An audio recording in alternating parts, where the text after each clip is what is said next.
Hello and a warm welcome to this ICAS webinar.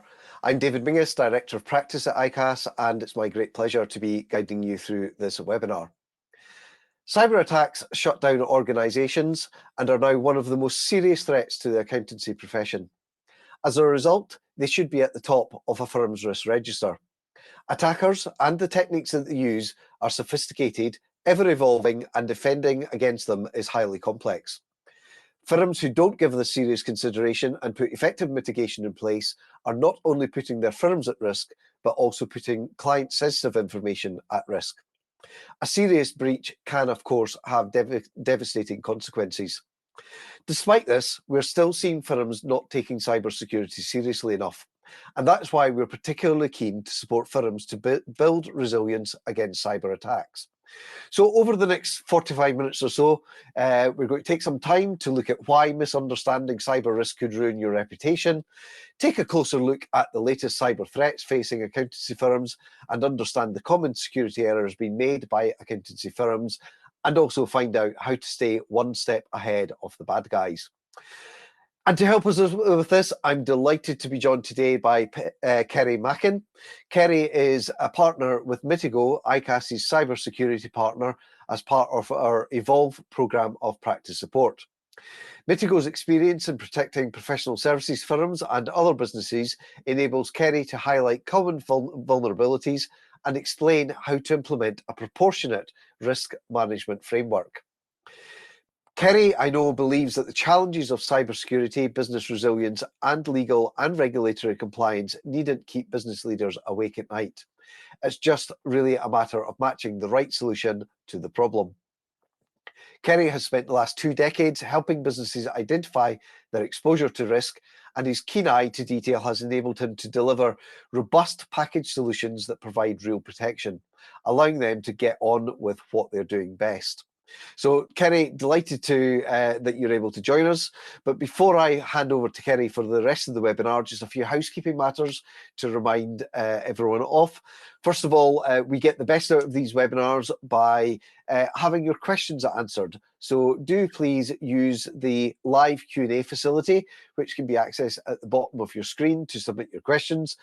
Questions can be submitted anonymously or only to the presenters for the webinar.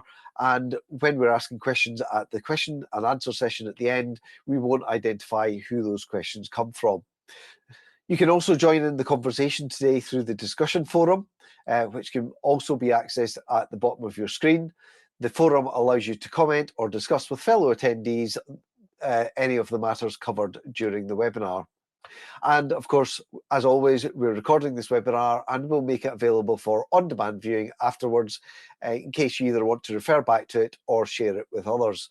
And you'll also be able to find the slides for today's webinar alongside that on-demand video at icas.com/webinars later on today. We look forward to receiving your questions throughout the course of the webinar, and of course, we'll try to get as many of those as possible. But without further ado, I know Kerrie's got an awful lot to get through, so Kerrie, over to you. Thank you very much, and good morning, everybody. Pleasure to be here. I am just going to start going through the slides now. So, quite a lot to get through, but we're going to start with some audience participation with a couple of polls, just to give me a little bit of information of the people that are in the room. So poll number 1 is just a yes/no answer. Do you rely on your IT support to provide cyber risk management assurance? So if you can start, please just clicking away, and we'll give you 20 seconds or so just to do that, and we'll get a flavour of what that looks like. Okay, that's starting to be a fairly consistent picture there. So about 3/4, 75–76% rely solely on IT for cyber risk management. Okay, I think that's we're okay with that. Let's move on to the next poll. So the next poll, are you certain that multi-factor authentication, or you might also know that as MFA, or even 2FA, they're similar if not the same, is enforced for all users? So is MFA enforced for all users? And I can, again, we'll go with sort of 20 seconds ish, but I can see, oh, the picture's changing. Okay. That's some interesting statistics there. Okay. Okay, we'll take those stats. Thanks very much, everybody. So as we go through, I'll probably answer or give you some information as to why those two questions were asked, but some of it will become quite obvious as we go through. So let's get on with the show, as it were. So, how do you know if you're going to be the next cybercrime victim?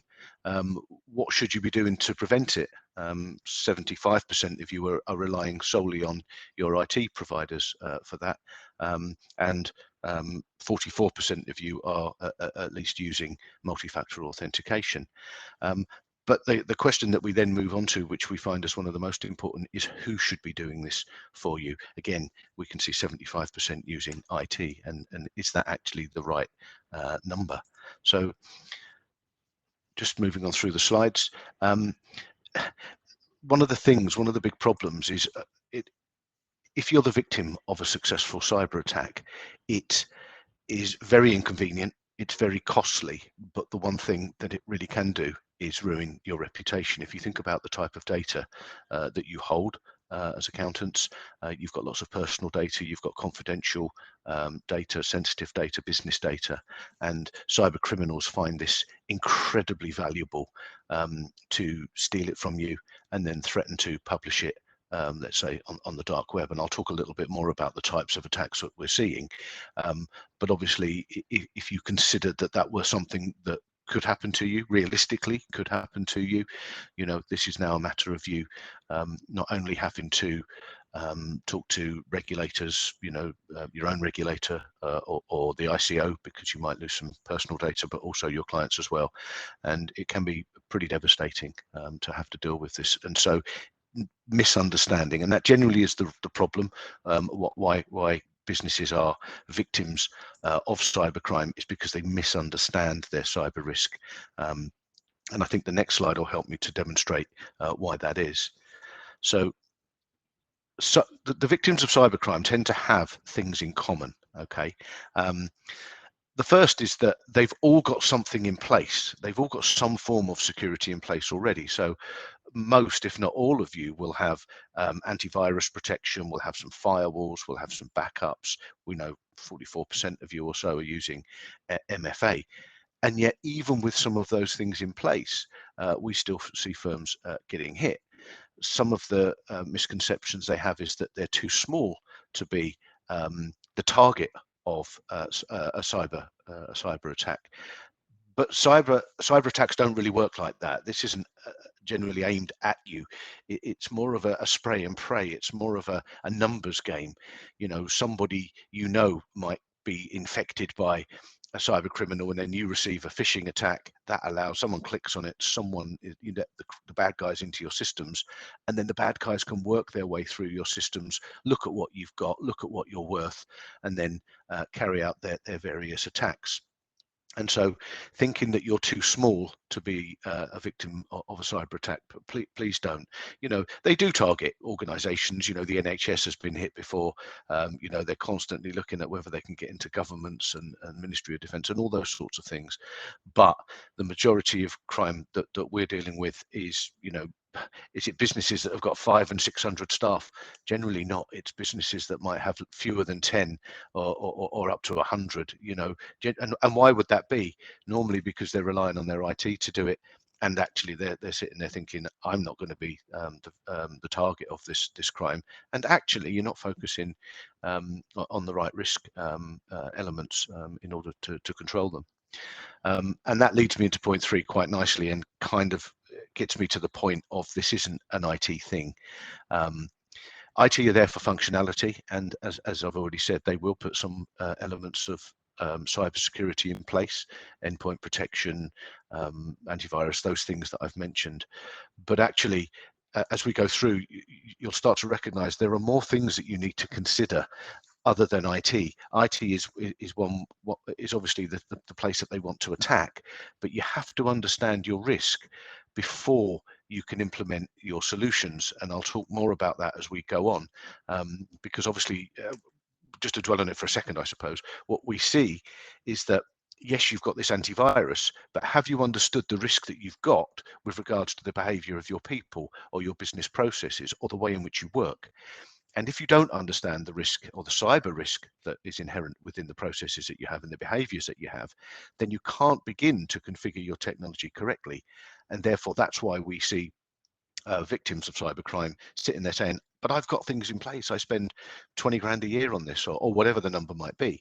And it's, yeah, but you implemented it without understanding the risk in the first instance. Some of you out there will be doing penetration testing as part of your security regime. And certainly that is a good thing to do, but it shouldn't be sum total of your risk management regime. You know, that looks at a defined scope. Penetration testing, for those of you that don't do it, it looks at a defined scope where the testers will say, right, can I get in through this this specific place at this specific time, if you like, to simplify it. And of course, if the results come back and say, no, everything's okay with that, it can lead to a false sense of security because you've looked at risk here, but you've not considered the risk that's over here. And of course, you need to look at the organization as a whole. So penetration testing is good, but it isn't all you should be doing. I'm going to focus on regulatory requirement a little bit later in the presentation, because actually, if you are the victim and you have personal data that is compromised as part of an attack, you have got you're going to have to answer to someone like the ICO, and they are going to ask some pretty robust questions in line with your GDPR requirements. So I'll come on to those a little bit later. And of course, the obvious bits at the bottom is, you know, kind of the message that I'm trying to get across is if you don't understand your risk, you cannot begin to control it. You're only going to be guessing at it, and that is the thing that we find most through these. So just, I guess, to sort of summarize up a little bit, this isn't an IT thing. You'll notice that we use the phrase cyber risk management because it is risk management. And as David said, it should be part of your risk register. And it's the responsibility of senior leaders within a firm and business owners. If you think about it, if you had a breach and the ICO were to look at you and you'd been negligent in your responsibilities, they can fine you. And I can promise it won't be your IT provider or your internal IT team that will pay the fine. It will be the owners of the business. Therefore, it's a risk management thing that should be led from the top. I've already really talked about, that, yes, it's good to have solutions, but understand the problem first, then put the solution in. And actually, that process can save businesses quite a lot of money. We've seen businesses that have gone away and spent tens of thousands of pounds on certain pieces of kit that sometimes isn't even switched on when we go in to see it, or isn't actually necessary because they're duplicating some of the protection they've got from other platforms that they use. And so, if you do the risk assessment first, then you can work out what investments you should make, how much money you should be spending on it. Interesting thing is when we carry out risk assessments for firms, it's seldom that they need to actually go and spend more money on tech. It's actually they're just not configuring it in line with their risk in the first instance, and so you can get far more protection and value out of the stuff that you've already got. And I guess the next point is about assurance. I've talked a little about who should be doing this for you. And, I guess I've made the point already, this isn't an IT thing. And why shouldn't it be IT? Well, one, it's a separate discipline. So it's a different skill set. IT are there, as I say, to make things work for functionality. They're a vital part of your business. But cyber risk managers or cyber consultants are different in their skill set. They understand the methods of attack that criminals will use to get into your environment. But more importantly, we also understand what criminals want to do once they get into your environment. And I think it's important to recognize that you shouldn't focus on just trying to keep criminals out of your systems. If they want to get in, they will get in, because someone will let them in at some point, or they'll just force their way in. Therefore, you have to recognize what it is that they're going to do as they proceed through your networks, what information they're going to want to get through, and changes they'll make to your systems. And that is a risk. That is a cyber consultant. That's a different process to IT. But from a compliance perspective, it's also important to recognize that if you are leaving it solely to your IT provider, then they are marking their own homework. Therefore, they're only as good as what they know, and you are trusting them to do that. And in an industry that's regulated, obviously you get the point of compliance, and marking your own homework for that is a bit of a no-no. So independent assurance is really what businesses should be looking for, and it should always begin with a proper risk assessment, and then from that you can drive policy and governance through the organization. So that's that. Moving on, now we're going to talk, sorry, there's a slight lag between me pressing buttons and slides coming up. So now let's talk about cyber threats, what we're seeing out in the world, and what affects businesses like you. I think the first thing to do is to understand who is it that are attacking you. Where are these coming from? So typically, about 70 to 80% of cyber attacks come from Russian-speaking countries, which I don't think is a surprise to anybody. But they do come from other places all over the world, from China, from Africa. We see more coming from South America, and further afield as well. But there are typically three types of cyber criminal. I think it's important to get away from, I know we've got some pictures up there with, look like teenagers with hoodies sat in their bedrooms. And yeah, you do get hackers that still do that. But actually, if we take a look at the middle picture here, the ransomware groups are the ones that are causing most of the problems. These are highly sophisticated organizations.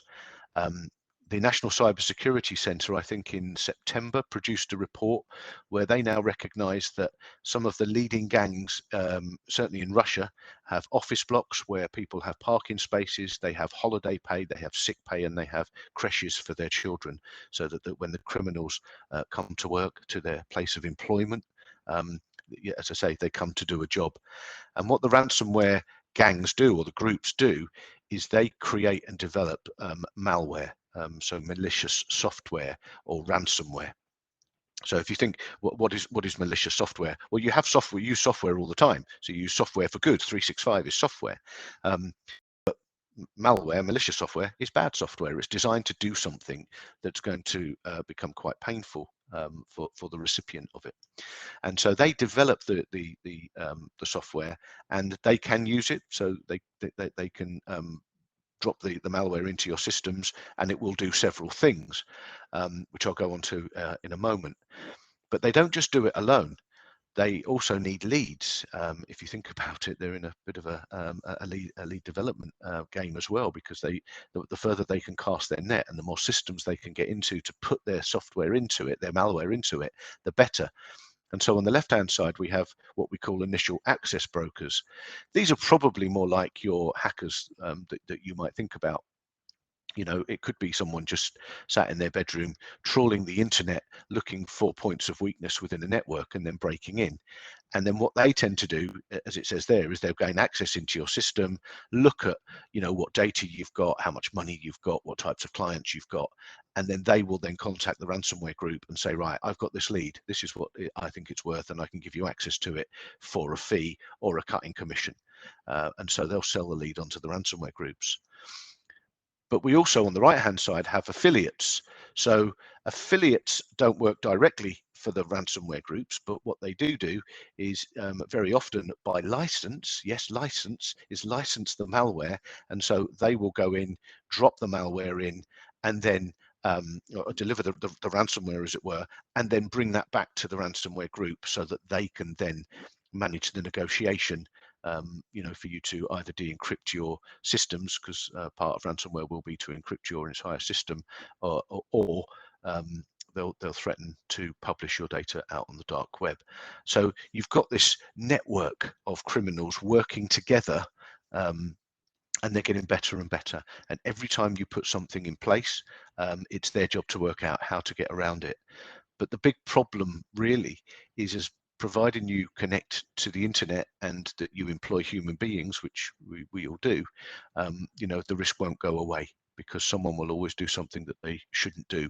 And if you haven't understood what that risk is, then it could be that you haven't configured your technology appropriately.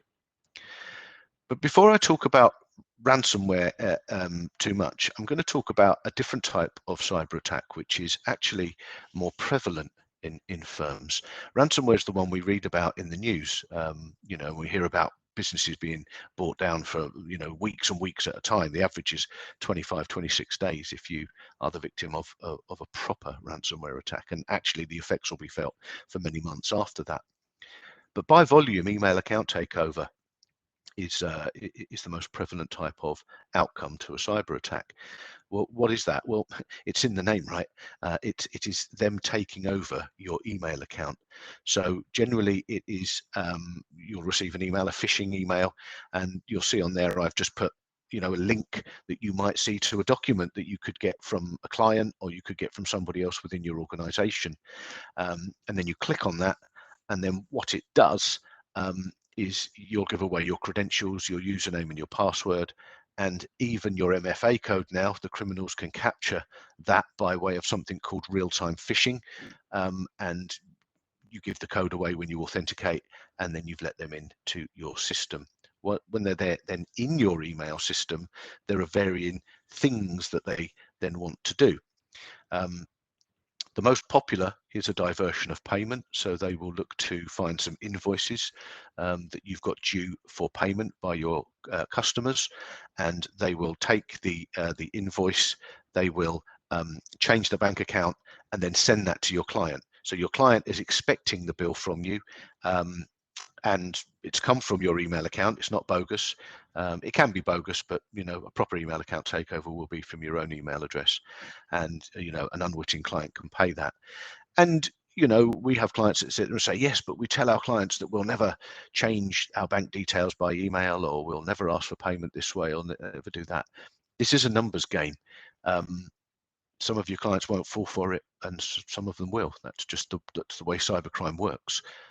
So if your email system, and most people use 365, if it is not robust and your security settings within 365 are not robust, then the chances are this could happen to you. We tend to find that it's probably a 3-to-1 ratio in favor of email account takeover to ransomware attacks over the course of the last few months that we're seeing. So you've got to sort of sit there and think, well, what visibility have you got on the risks and controls on your email system? How are you testing your email system? What are your methods, and who is testing it? Again, we go back to it. It sounds like 75% of you have left this to your IT firm. And again, yes, they're making it work, and they will have put some things in place, but there's an awful lot of things that need to be considered. And and with that in mind, I'm going to move on to things that need to be considered with a real life example on email account takeover. So this was a firm in Kent where this is a report that we ran from their 365 account. It was actually a law firm, not an accountancy practice, but I think it's a good demonstration of things that you need to consider within your systems. They only had 15 staff, this law firm. The criminals ended up with £500,000. It was a commercial transaction that was due to be paid.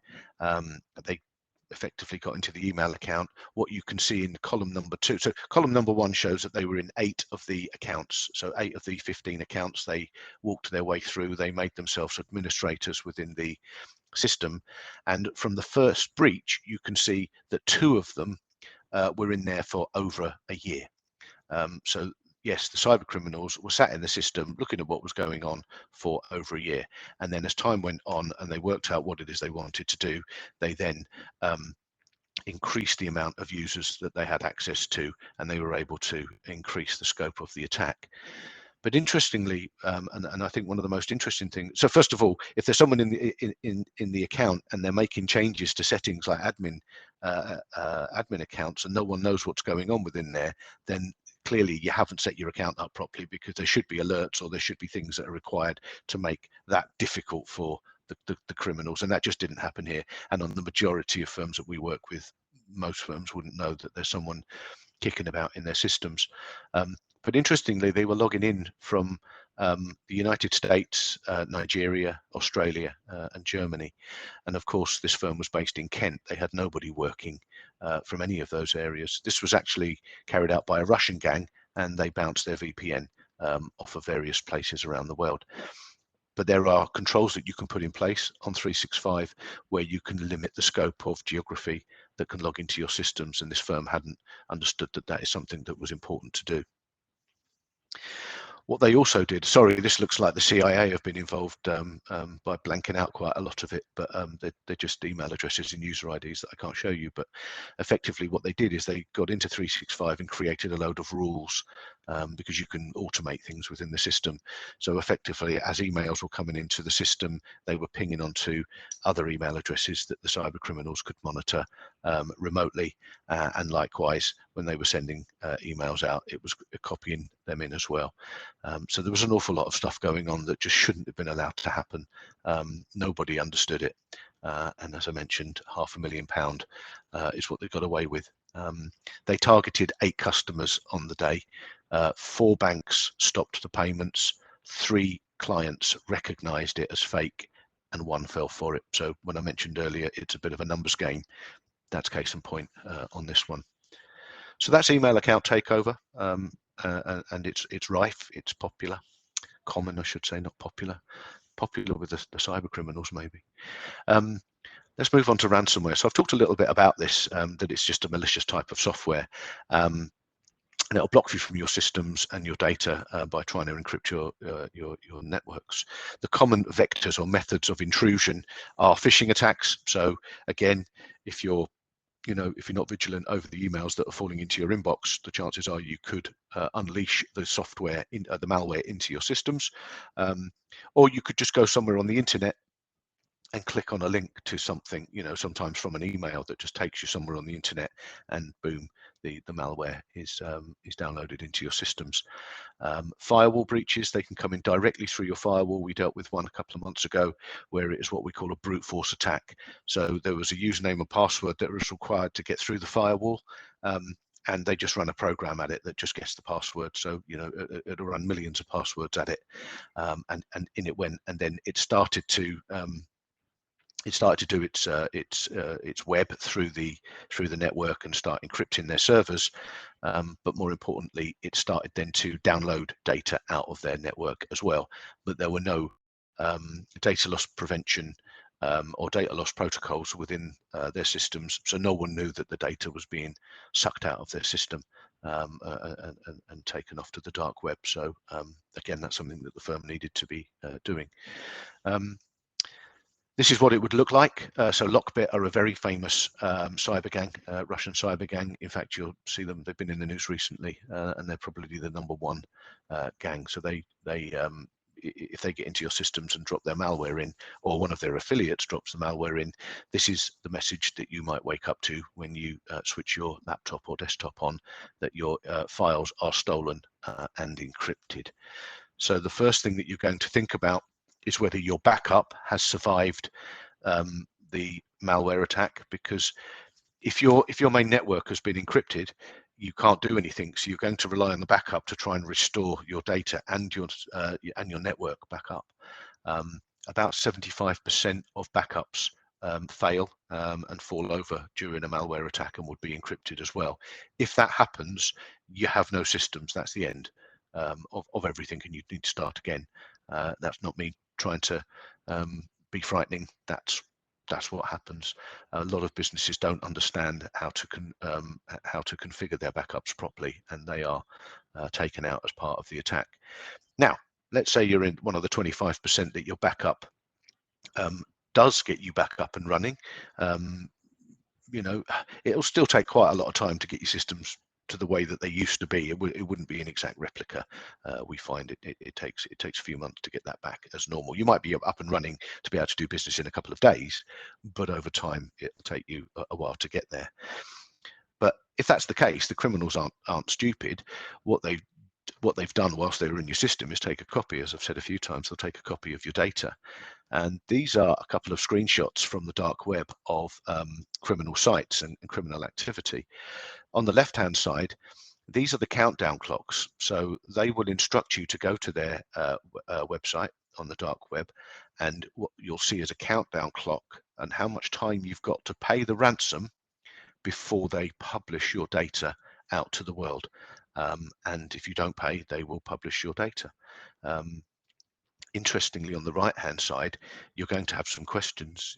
You know, how much do you want? What do you need to pay? We've never seen a ransom demand for less than $50,000, but nowadays, and that's going back a bit, nowadays it runs into hundreds of thousands and millions. And particularly if you've got cyber insurance, the criminals will know you've got cyber insurance, and so they'll hold out for how much your policy is worth. And actually it exacerbates the problem a little bit, because you know, the more people that are insured, the better payment or the more likelihood of a payment they're going to get from your insurance firms. So actually getting the risk covered off in the first instance should mean that you don't need to use the policy. It's mighty helpful if you've got one, if you are the victim. But they have live chat. That's the right hand screen, live chat, so you can talk to the criminals, and they'll sort of release a little bit of your data to prove that they've got some, and then, you know, talk about how you pay them. It's generally paid in Bitcoin. They'll talk you through how to do it, where to pay it, and things like that. So highly sophisticated. This isn't a group of amateurs doing this, unfortunately. And so some of the key considerations that that you need to consider through with regards to ransomware. First of all, how much personal data do you hold? We often see this as a question that's asked by underwriters for cyber insurance. And often businesses really don't understand how much data they have because they don't know where their data is. And that might sound a little bit odd, but to bring that to life a little bit, you might think, well, all of my client data is held within this system here. However, if your client has sent you data to your email system, and then you've copied that data to your desktop, and then you've copied that data then into a CRM system or an accounts package or whatever it is, it could be that you've got that piece of data held in 3 different places. So you've triplicated the data. Therefore, you've got a bigger data footprint than you think. And those 3 areas then need protecting, because that's where you're storing your data now. And certainly, you know, you are expected under GDPR to understand how much data you hold and where you're holding it, in order that you can work out the controls that you need. You then need to consider how you access that data. So some people are accessing remotely from home.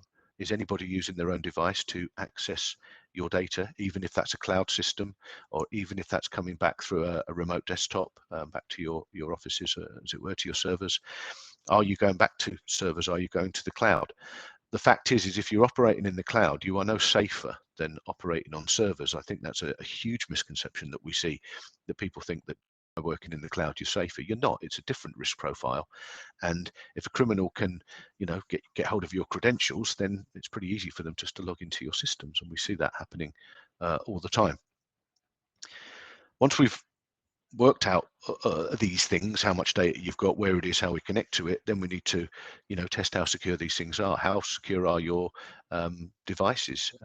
Criminals love to climb inside laptops, metaphorically in, from the internet, and businesses are particularly good at letting them in.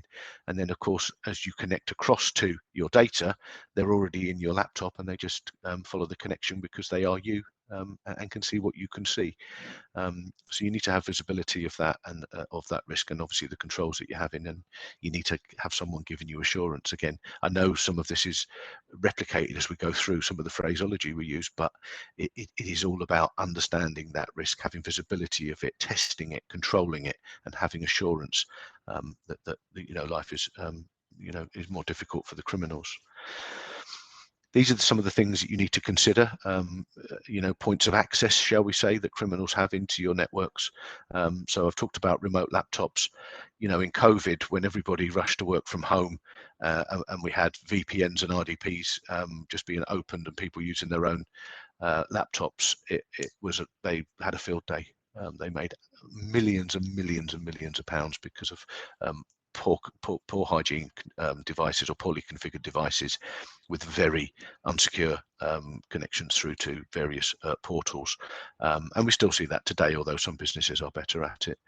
Obviously, your email system is a target. We've spoken about that. Exposed services, so services that can be seen from the internet, as it were. And remember, this is where the bad guys hang out, is on the internet.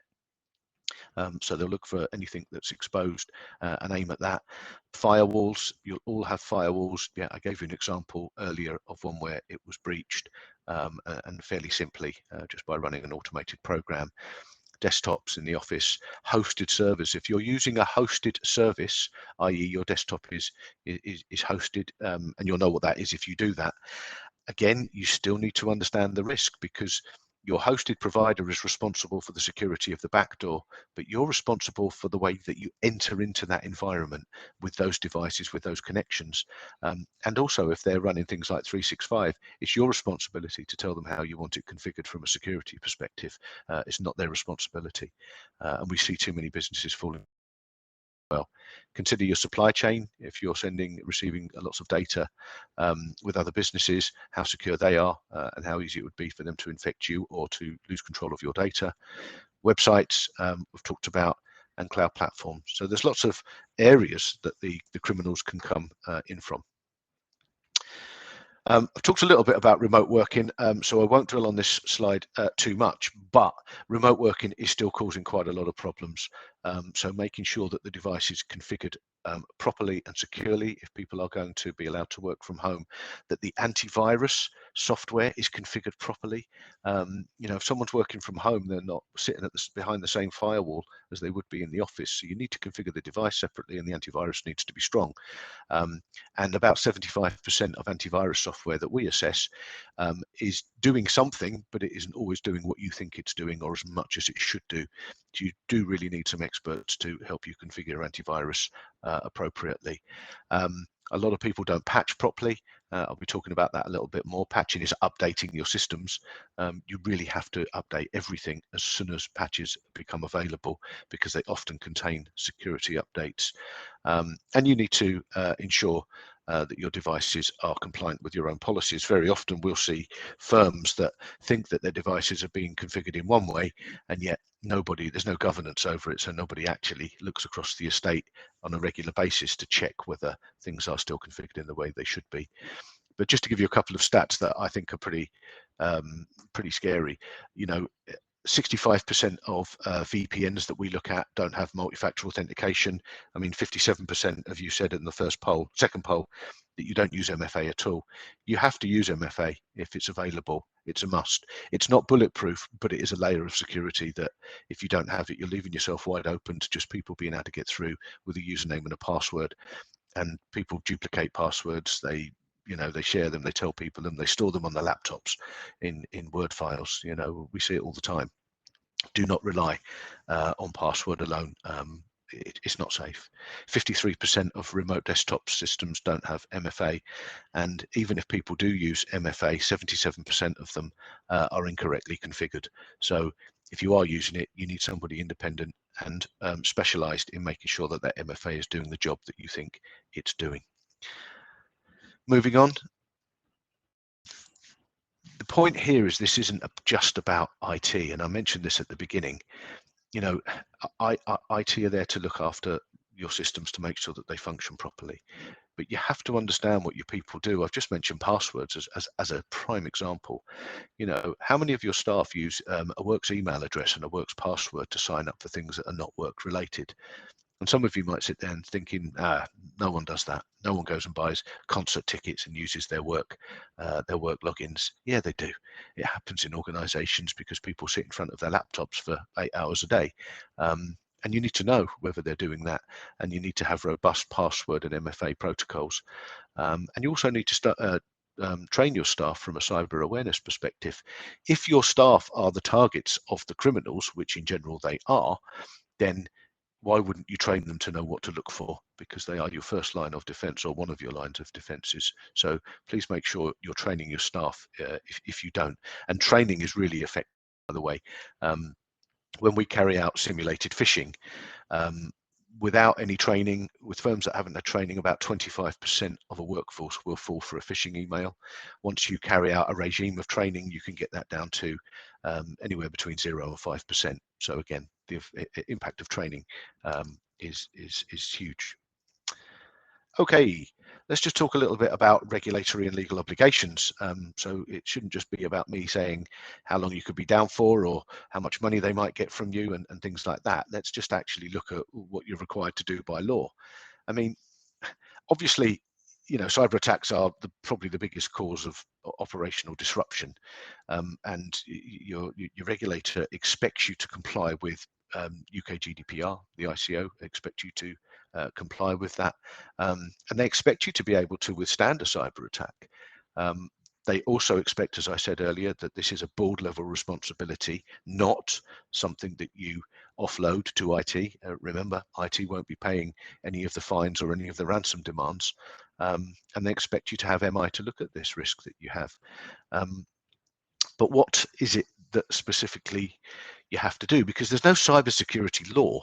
So the best way to look at it is from a UK GDPR point of view, and what might happen if you were the victim of a cyber attack and your and personal data was compromised or breached.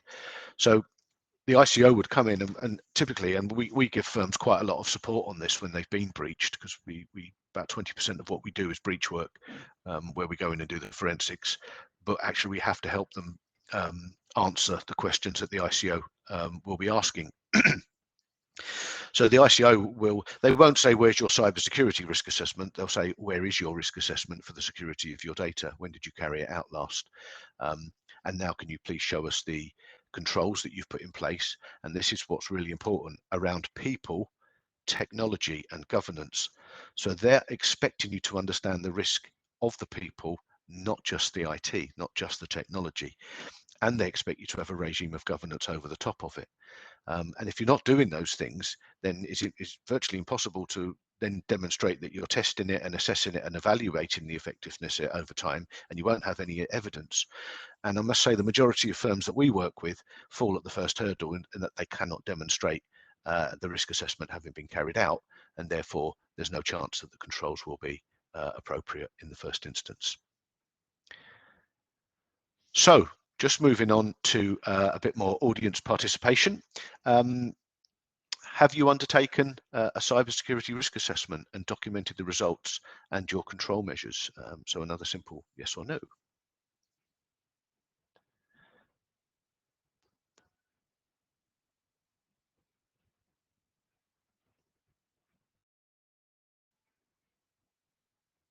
Okay, we're just so these figures are, so we've got a 50, let's call it 50-50. It's 50-50 really. So that's interesting. 75% said that their IT support company were looking after their cyber risk management, but 52% have said that that they've carried out a cybersecurity risk assessment and documented the results and controls. So that's good. I guess that just begs the question of who's carried out the assessment. Was it somebody independent of your IT provider? If it was, great. If it wasn't, I would implore you to ensure that you do going forward. Thank you. We'll move on. Right. Obviously, it's okay for me to sit here and tell you all the bad things that can happen. I'm now going to give you the top 10 things that we think that you could do to help address, these areas. This isn't the sum total of the things that you need to do, but let's give you some ideas of things that you need to do. Antivirus. So number one, antivirus. You've all got it. But we see common failings with antivirus where it's not being centrally controlled and it's not being configured properly. And so we might go into a device where the antivirus isn't plugged into the web browser. Well, if you go to a website that's going to download malware into your system, you need the antivirus to pick that up. We see antiviruses that are not updating, so they've not got they're not recognizing the most modern attacks, and so the malware will just go straight through into the systems. So you do need to keep it up to date, and you need to make sure that it's plugged in properly and controlled centrally. Email security filters. As I mentioned before, email is kind of the number one area that's hit by criminal. There are filters that you can put in place. There are other pieces of software that you can use, but you need to make sure that your inbound emails are being filtered correctly and that those protocols and systems are switched on and configured properly. Web browsing controls.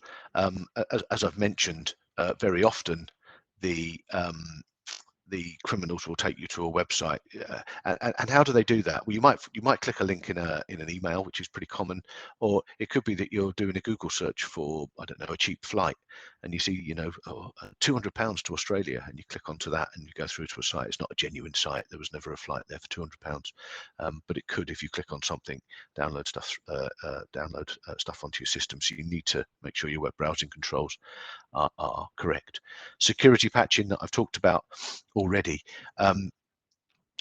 Most firms aren't good at this. About 75% of the businesses that we look at have security patches missing. A patch is just an update. You know, when your iPhone gives you the little red dot of settings to do an update. You know, all software needs that. So your laptops need it, your 365 system needs it, your antivirus needs it, and so on and so forth. So it's vital that you patch and that you have a policy of how often you patch, who patches when you patch, whether it's automated or whatever. But failing to do that can leave you wide open. Criminals understand the ways in, because when the patch is released, it tells them what they're fixing. So anyone that doesn't patch is left open, and the criminals know it. Least privilege is something that's always important to consider.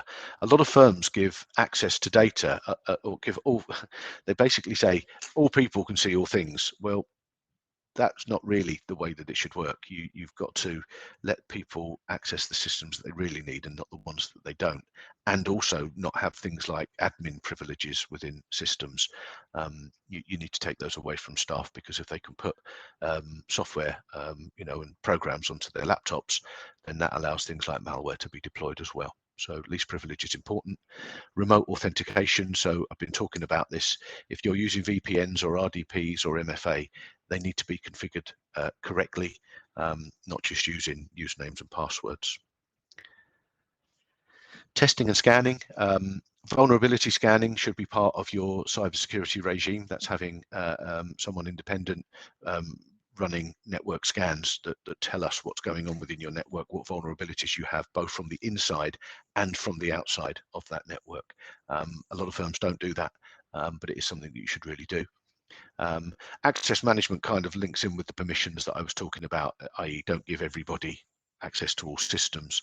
So I'll move on from that. Backup, as I mentioned, everybody's got a backup, but will it withstand the ransomware attack? And in our experience, 75% won't. So you need to know that it would, that it's got the right air gaps, that it updates in the appropriate manner, and that actually you've got your infrastructure is backed up, not just your data. Quite often what we see is that businesses only back up their data. Well, if you think about it, you've got a structure of things, haven't you? The place, the shelving where all of your data sits within that network. And that needs to be backed up as well, because if your network is taken out and encrypted and you only bring data back, it's got nowhere to sit. So you need to make sure that your systems are correctly backed up as well. And then alerting. I've talked about alerting a little bit as I've gone through, which is, you know, there are things that you've got within things like antivirus systems, within 365 and others, that will tell you that something is happening that shouldn't be happening, but you need to work out what it is that should be alerting on, and you need to switch it on, and it needs to be going to the right person or people as well. So that is pretty much that. I think that's the last slide. Let me just go on. I suppose to leave you with a message, and obviously I can go to questions in a second, but to leave you with a message, if you do one thing, if you haven't had an independent cybersecurity risk assessment carried out, I'd recommend that you do, because yes, it would cost you money to do it, but the cost of not doing it can far outweigh the price of doing it in the first instance. So thank you very much indeed. Right, there we go. Thanks very much, Kerrie. Massive amount of information to take in there, but I think really useful information and just highlighting the key points there. I mean, I think your last slide there actually leads really well into one of the questions which has come in, which is what's the best way to go about getting a cybersecurity risk assessment? Well, is to talk to a cybersecurity firm, a specialist like us. Yes, I know that's self-promoting, but that's what we do. We are the partner to ICAS for that. By the way, it costs you nothing to have a chat with us, so we can sort of talk about what it is, understand your business, and then work out how much that would cost to do that. So you can either come to us through ICAS or contact us at mitigogroup.com. And other firms are out there. You don't have to use us. I get that. My point of today is to educate people and say, look, you've got to do it. So talk to a cybersecurity expert. It's not an IT thing. Don't talk to your IT firm. It's not the right thing to do. Excellent. And I think, if I remember rightly, on ICAS.com and through your Mitigo partner page, there is a brief self-assessment as a starting point, I think, for that, which we then at least provides a basis of some further discussion as well. So if folk want to have a look on that, just go on to ICAS.com and to the Mitigo page, and you'll be able to access that there. I mean, we talked a bit about some testing, and I guess you talked about penetration testing being one part of it. But what other sort of testing should firms be looking at, and I guess how regularly should they be doing some testing? So testing, there's no legislation around it. So testing comes down to a rule of thumb.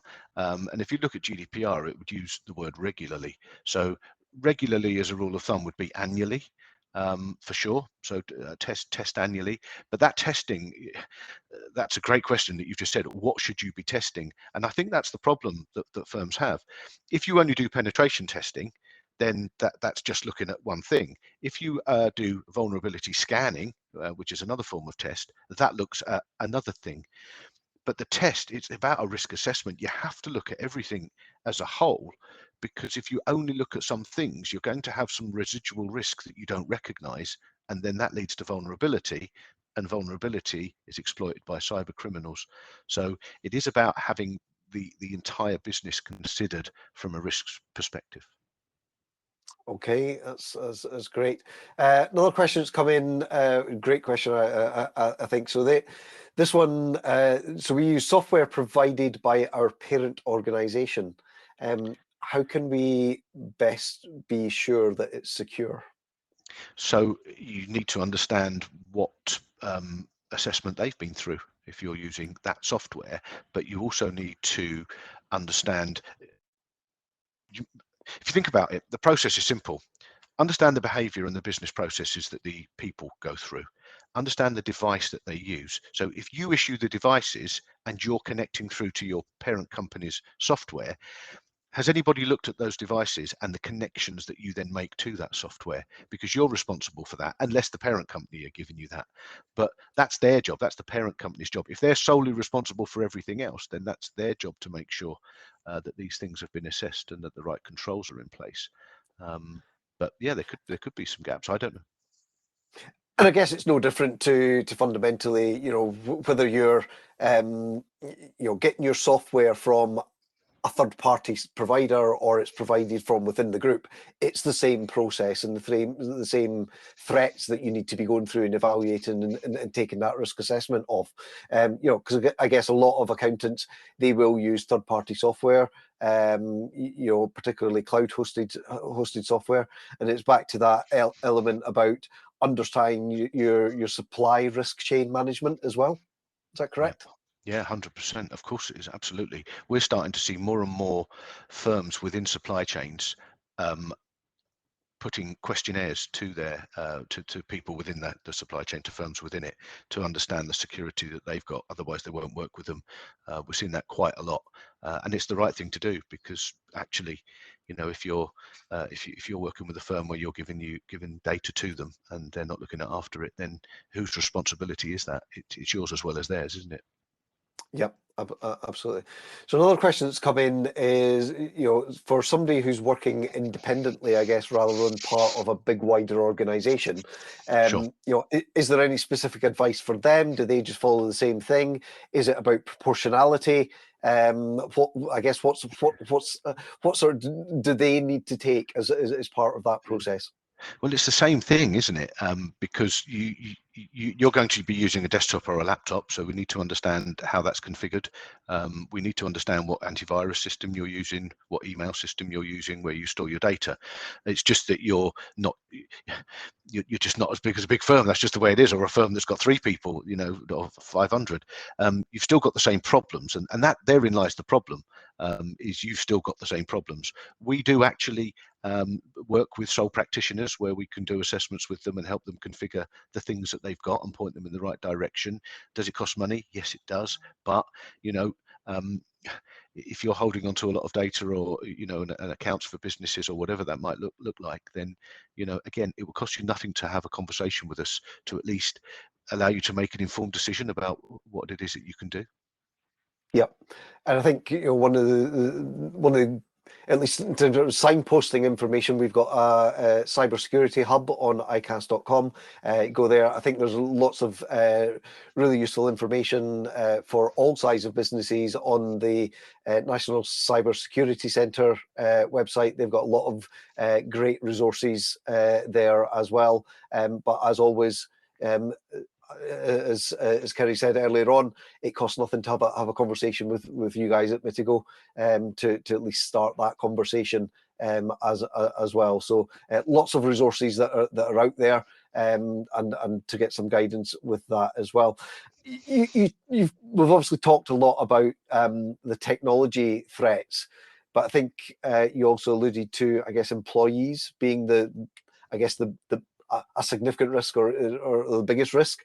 And I guess, what sort of staff training would you be encouraging to be carried out for employees?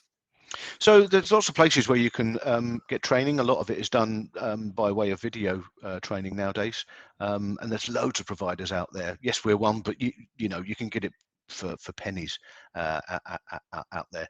Just some training is better than no training. That's the first thing I'd say, is do something, don't do nothing. But then the most important thing is to test that training, and that would then be to use things like simulated phishing. So send some attacks to your staff that are fake, but just to see whether that training is effective or not. And it doesn't need to be long either, training. I think some people sit there going, oh, I haven't got half an hour to do that. You can get some good little training packages that take 5 minutes, but just do something, don't do nothing.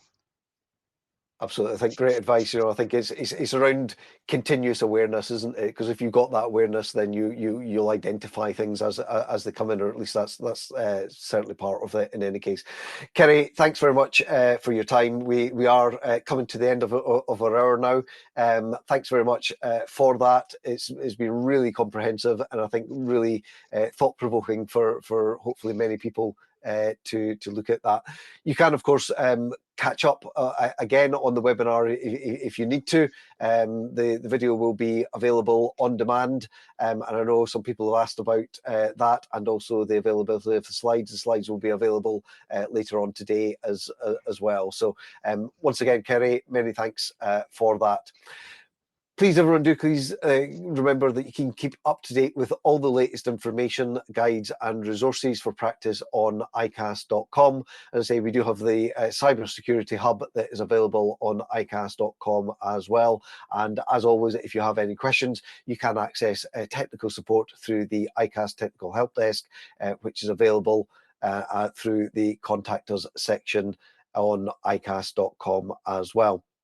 We do have some webinars coming up and events which might be interested in future. In just under a month from now, we will have our ever popular autumn tax update on 12th of December. We'll be looking at the impact of the Chancellor's statement and other key updates. Before then, we do have some other webinars available in conjunction with CA Magazine and other partners. We have one on the 27th of November, which is around boosting your cash flow for your practice. with your clients on online invoice payments. And also on the 5th of December, Securing Business Finance, which is with White Oak, sorry. Links to all of these are available on icas.com/events if you want to join us for any of these other webinars in due course.